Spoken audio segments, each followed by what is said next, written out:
la notation scientifique, la notation d'ingénieur, c'est surtout pour nous donner rapidement un ordre de grandeur sur les données qu'on recueille. Des fois, les nombres vont tellement être grands, vont tellement avoir, pensé à 12 598 000, ou tellement petits, 0,00. Entre deux nombres, c'est difficile de faire la distinction entre lequel est plus grand, ou du moins, à quel point un est plus grand par rapport à l'autre. Lorsqu'on va écrire un nombre en puissance 10, en notation scientifique, on va rapidement, en un seul coup d'œil, voir si le nombre est très grand par rapport à un autre. Un nombre où on est capable d'écrire comme 10 exposant 12, 10 exposant 15, on sait déjà qu'il est très, très grand par rapport à un nombre qui est 10 exposant 4. À l'inverse, 10 exposant moins 8, 10 exposant moins 5, on va rapidement savoir lequel est le plus grand. Donc, notation scientifique va être utilisée de la façon suivante. On cherche à écrire un nombre, comme j'ai dit, en base 10, et la valeur du A, qu'on va appeler la mantis, doit être compris absolument entre 1 et 10. C'est la convention qu'on va se donner. Je vais faire avec l'exemple 3.1.1, où on a trois nombres qui nous sont donnés, et on nous demande de les écrire en notation scientifique, c'est-à-dire en respectant les critères qui sont écrits ici. Donc, premier exemple, 123,456789. On cherche à l'écrire en puissance 10 en ayant un nombre ici, qu'on appelle la mantis, entre 1 et 10. Donc, la première chose que je vais faire, à partir du nombre, évidemment, les chiffres, eux, en tant que tels, ne changeront pas. C'est la place de la virgule qui va changer. Donc, le plan de match, c'est d'arriver à avoir 1,23, etc., 4, 5, 6, 7, 8, 9. En ayant déplacé la virgule de 2 positions par la gauche, on a rapetissé le nombre. On veut que ce soit l'égalité. Donc ici, pour que ça soit toujours égal, on l'a déplacé de 2 cases. Ça revient avec le système, notre système de décimal à multiplier par 10 à la 2. Par la suite, l'exemple suivant, on va chercher à avoir 1,23. Et si on se pose la question de combien de positions on a bougé notre virgule, c'est de 1, 2, 3, 4. Mais contrairement à tout à l'heure, on a 10 à la moins 4, donc un nombre négatif, puisqu'ici, le nombre est plus grand. On a tassé la virgule vers la droite. Donc, quand on la tasse vers la droite, on a un négatif. Prenez la peine juste de réfléchir, est-ce que le nombre que j'écris ici est plus grand ou plus petit? Est-ce que ça a du sens de mettre 10 à la moins 4? Si je fais fois 10 à la moins 4, c'est que je vais le rapetisser ce nombre-là de 4 décimales par la gauche. Donc, je prends ça, puis je le tasse de 4 décimales par la gauche. Oui, ça fonctionne. Dernier exemple.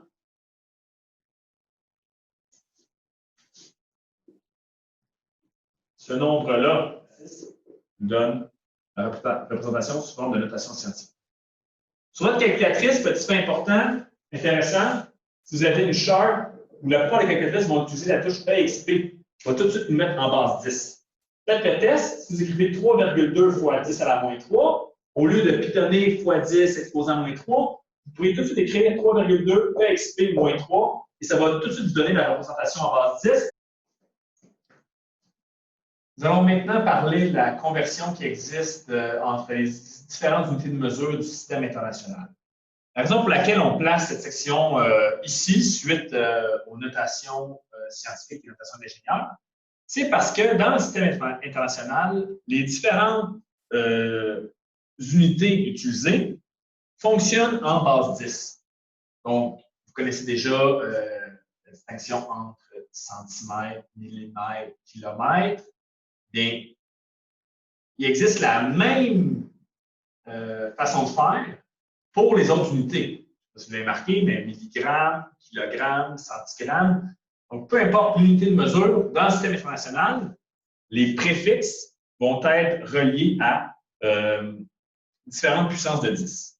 Et là, la table qui est là, je vous l'explique rapidement. Et lorsqu'on dit, par exemple, que 10 à la 3 est la puissance associée au préfixe kilo, la façon dont il faut comprendre, c'est que 10 à la 3 mètres, ça équivaut à 1 km.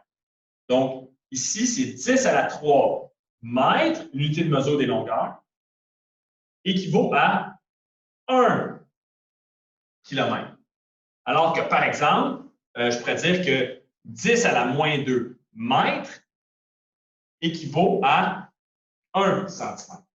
Donc ici, là, quand vous avez votre table, il faut absolument que vous mettiez, si vous voulez utiliser le ratio, la conversion qui existe, 10 à la moins 1 mètre égale 1 décimètre. 10 à la moins 2 mètre égale 1 cm, etc. Pour illustrer ces conversions, nous allons faire l'exemple 3.1.5. Il n'y aura pas d'histoire ici de cases. Là. Donc, je vais regarder comme quand vous faisiez au secondaire. Là, je mettais mes mètres, mes hectomètres, décamètres, kilomètres. Je regardais le nombre de bons, puis là, j'ajoutais le nombre de zéros en conséquence. On ne procédera pas de cette manière ici, tout simplement parce que quand il y a beaucoup de calculs intermédiaires, faire toujours ce petit schéma-là, ça devient très lourd. On va plutôt utiliser la méthode qu'on a vue précédemment lorsqu'on travaillait sur les conversions d'unités entre pouces et mètres, par exemple, ou entre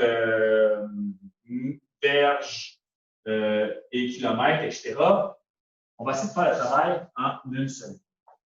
Donc, d'abord, il faut comprendre comment l'extrait. Ici, j'ai fait un extrait du tableau. Donc, vous avez cette charte-là que je vous ai montrée au début de la vidéo, n'est pas à apprendre par cœur, soit dit en passant. Ça va être fourni. Vous allez pouvoir vous en servir comme référence. Je donne un exemple. Ici, on dit que 10 à la moins 6, le préfixe c'est micro, le symbole c'est mu. Qu'est-ce que ça signifie concrètement? Cela signifie que 10 à la moins 6 de l'unité de référence, disons les mètres, est égal à un seul micromètre. Donc, lorsque j'écris 1 micromètre, cela correspond à 10 à la moins 6 mètres. Ce qui fait en sorte que il s'agit ici du ratio, de la conversion qu'on utilisera pour passer de mètre à micromètre. Donc, je vais faire l'exemple ici pour illustrer ce que je suis en train de dire. Donc, lorsque j'écris 0,00, je vais multiplier, rappelez-vous, multiplier par 1. Je souhaite multiplier par 1 pour éventuellement obtenir des micromètres. Comment je vais faire pour passer de mètre à micromètre en multipliant par 1? C'est que le 1, c'est tout simplement le ratio. 10 à la moins 6 mètres et 1 micromètre, c'est pareil. Donc, je m'en vais écrire, étant donné que j'ai des mètres ici que je souhaite annuler, que 10 à la moins 6 mètres, c'est 1 micromètre. De cette façon, les mètres s'annuleront. Et ici, je n'ai pas changé la grandeur de mon nombre, de ma mesure, puisque j'ai multiplié par 1. 1 micromètre, je 10 à la moins 6 mètres, ça fait 1. Et on obtient bel et bien nos micromètres à la fin. Et on fait l'opération 0,00123 divisé par 10 à la moins 6. Et là, ça revient donc à écrire 0,0000123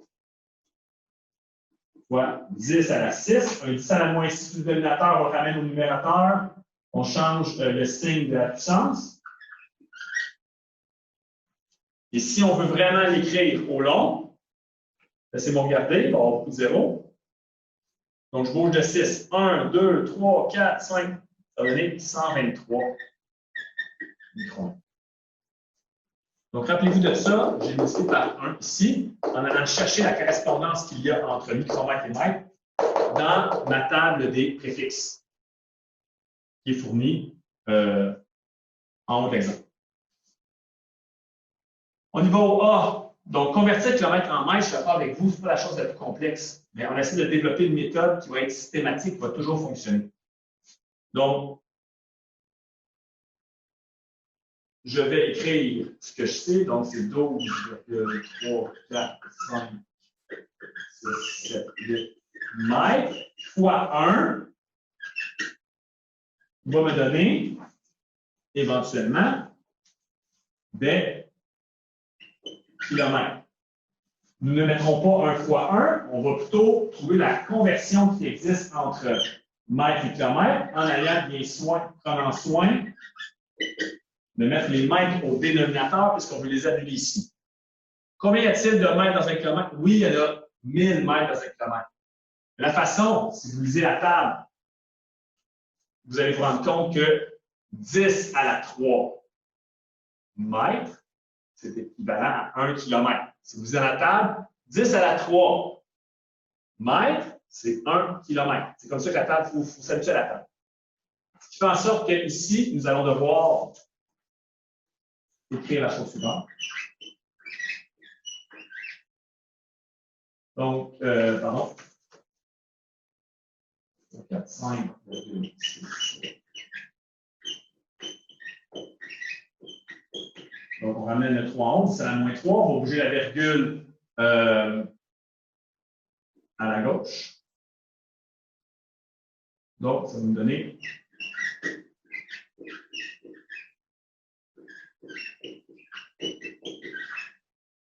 on va notre réponse ici. Au C, quelle est la correspondance entre mètre et hectomètre? Allez tout de suite voir dans votre table. Il y a combien de mètres dans un hectomètre? Donc, moi, je l'ai affiché à côté de moi à l'écran et je vois tout de suite qu'il y a, je cherche hectomètre des yeux, vous avez votre livre devant vous, il y a 10 à la 2 mètres dans un hectomètre. Donc, je vais faire 6,01 hectomètres fois 10 à la 2 mètres dans un seul hectomètre. Les unités s'annulent. 6,01 fois 10 à la 2. On peut y aller rapidement ici. 601 mètres. Je termine l'exemple avec la conversion suivante. Combien de mètres y a-t-il dans 308,5 picomètres? Donc, pour y arriver, il faut lire notre table et comprendre que 10 à la moins 12 picomètres est égal à... non, pardon. 10 à la moins 12 mètres est égal à 1 picomètre. Donc, lorsque je vais convertir de cette façon, on va partir de 308,5 picomètres fois, je mets les picomètres en bas pour pouvoir les annuler, donc fois 1. Et ici, la conversion qui existe entre mètres et kilomètres, entre mètres et picomètres, donc 10 à la moins 12 mètres équivaut à 1 picomètre. Donc, on a 308,5 fois 10 à la moins 12 mètres. La réponse cherchée, si on souhaite l'exprimer d'une façon un peu plus usuelle, bien là, il faudrait commencer par bouger notre virgule 12 fois par la gauche. Donc, il y aurait une quantité assez importante de 0. Donc, 1, 2, 3, bon.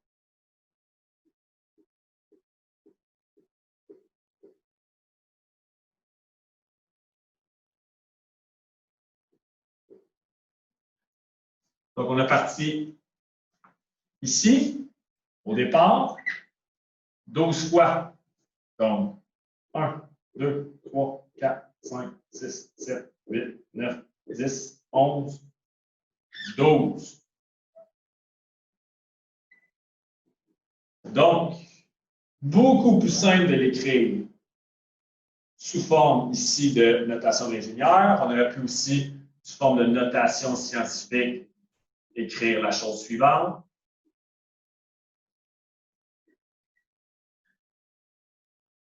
Ou encore, au long, la réponse. Donc, pour terminer la section, nous allons parler des différentes unités qui existent dans le système international, puisqu'il n'y a pas uniquement des mètres, des longueurs qu'on peut mesurer. Il y a évidemment, au niveau de la masse, on va parler de kilogrammes, temps, on va parler de secondes, courant électrique, température. Donc, les unités qui sont là, en fond, fonctionnent de la même façon, avec les mêmes préfixes que l'exemple précédent. Cependant, on mesure d'autres choses qu'une longueur. Il y a aussi des unités qu'on appelle dérivées, qui fonctionnent encore de la même manière, qu'on a besoin en physique, souvent dans les mathématiques appliquées. Donc, on a tout ce qui est ici. Là, on pourrait parler de mètre cube, mais on peut parler de hectomètre cube. On peut parler de mètre par seconde carré, mais on peut aussi dériver en kilomètre par seconde carré par milliseconde. Donc, les unités qui sont là, et même celles qui suivent, sont tous des unités pour lesquelles on peut appliquer les puissances 10 pour les associer à différents préfixes. Donc, nous allons procéder avec l'exemple 3.1.6 pour illustrer l'utilisation des différents types d'unités. En A, on veut savoir combien y a-t-il de secondes dans 10 térasecondes. On va sur notre table des préfixes qui vous sera fourni dans une évaluation, ne vous en faites pas, et on se rend compte que 10 à la 12 secondes correspond à 1 téraseconde. Que ce soit des secondes, des mètres, des grammes, des litres, toutes les unités qui sont du système international ou en sont dérivées vont fonctionner de la même manière. Donc, ici, pour résoudre le problème, on va dire que 10 térasecondes fois, comme nous voulons obtenir des secondes, nous allons annuler nos térasecondes ici. Nous devons convertir de la façon suivante. 10 à la 12 secondes correspond à 1 téraseconde. Ce qui fait en sorte que les unités s'annulent ici et nous obtenons la chose suivante, qui est égale à simplement 10 à la 13 secondes. 1 fois 10 à la 13. En B et en C, on a un niveau de difficulté accru. Pas que c'est extrêmement compliqué, mais vous remarquez qu'au lieu de passer de, par exemple, milliampères à ampères, on passe de milli, qui a un préfixe, à hecto, qui a aussi un préfixe. Donc, on a besoin de deux conversions. Nous allons d'abord convertir les milliampères en ampères, et ensuite, nous convertirons nos ampères en hectoampères. On va arriver à la réponse finale. Ce qui fait en sorte qu'on va utiliser deux conversions. Il va y avoir deux étapes. Et c'est là que ça devient utile et très efficace de fonctionner avec la méthode qu'on vous montre en ce moment, puisqu'on n'aura pas à avoir de calcul intermédiaire. Ça va se faire en une seule ligne. Donc, milliampères, on va d'abord passer aux ampères. Premier plan de match. Donc, on fait notre fois 1.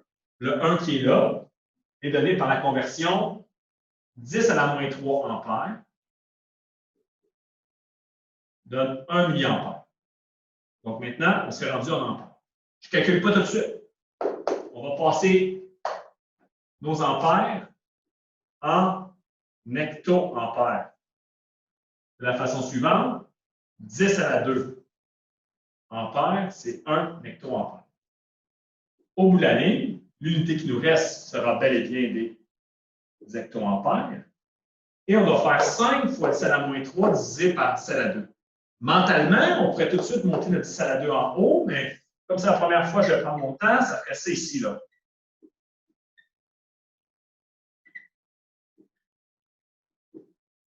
Dix à la moins 3 sur 10 à la 2, ça va donner 10 à la moins 5.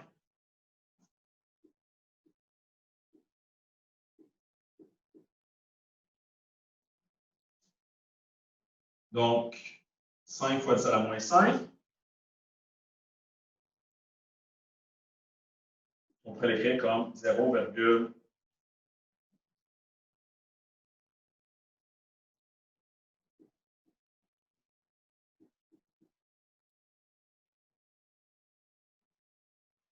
voilà. On termine avec le C.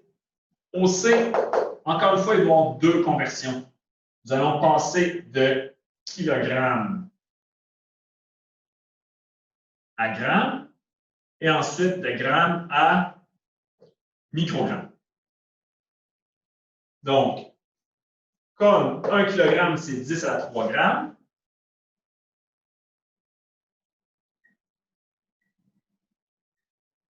nous avons ici une multiplication par 1. 10 à la 3 grammes, c'est la même chose qu'un kilo. Nos kilos s'annulent. On est maintenant en grammes et nous voulons passer en microgrammes.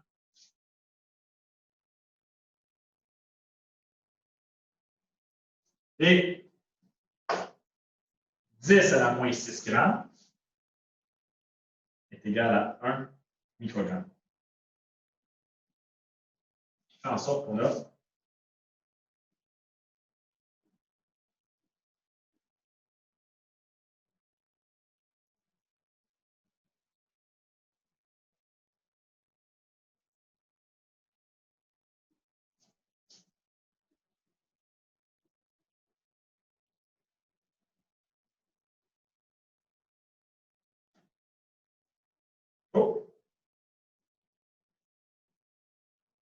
petite erreur ici, 10 à la 9, pardon. Moins 6 en ramenant en haut devient 10 à la 6. Donc, réponse finale, 2,1 fois 10 à la 9 microgrammes. Ben, il faudrait tasser la virgule de 9 positions par la droite pour obtenir notre réponse. Voilà pour la section sur le système informatique.